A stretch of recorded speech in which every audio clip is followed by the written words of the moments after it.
Betway sponsors Froch vs Groves 2 on Sky Sports. This is James Holder for iFL TV. I'm in Wembley Arena today for the undercard press conference. With me, I've got Virgil Hunter. How are we doing, Virgil? Doing great. Glad to be here in London once again. Indeed. Favorite cities. And enjoying the hospitality of the UK. It's always good to have you in the UK, Virgil. It really is. Glad to be here. Could you talk to me a little bit about how Brandon is and what his mental state is at the moment? Well, this is his biggest moment in boxing. He's paid his dues to get here. He didn't even start boxing until he was 20 years old, but he was an athlete. So he dedicated himself, and he's gone quite far in it. He just really started to show his full potential last year of what I always felt he was capable of doing.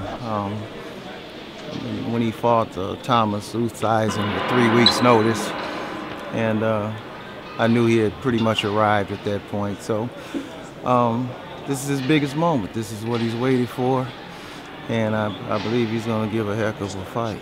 Do you think he'll be able to deal with the enormity of the event?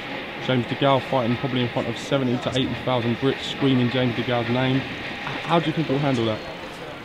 I think so. I can't recall him ever having a home advantage anywhere he's fought, so he should be able to deal with it. It's part of boxing. He's in a stable where he has stable mates that are used to this and accustomed to this, and they pretty much schooled him on what it is. He's shown great focus, and I think his mind is made up that regardless of his 88, he's going to perform.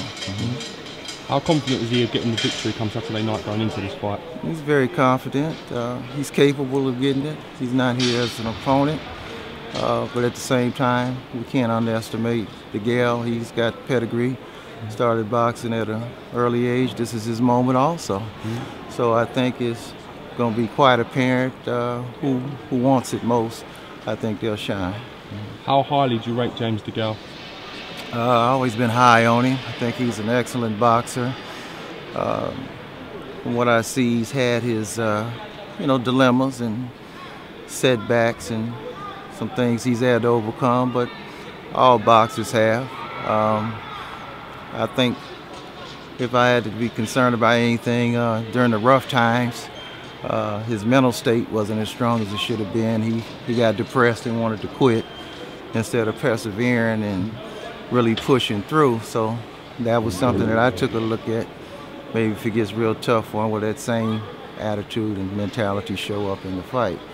So other than that, he's a great technician of boxing. He's got all the tools. How helpful has Amir Khan been toward the training camp?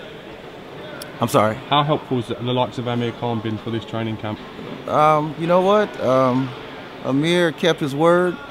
I told Amir that if he ever wanted to reach his potential, which I felt didn't have a bar, a height on it, that the bar was not set at a height, that he could set his own height, but he had to diligently pursue that and practice and seriously want to eliminate some of his flaws and understand the sport of boxing to match his immense talent, that he would make it and find out some things about himself that I'm pretty sure would excite him and catapult him even to further and greater endeavors.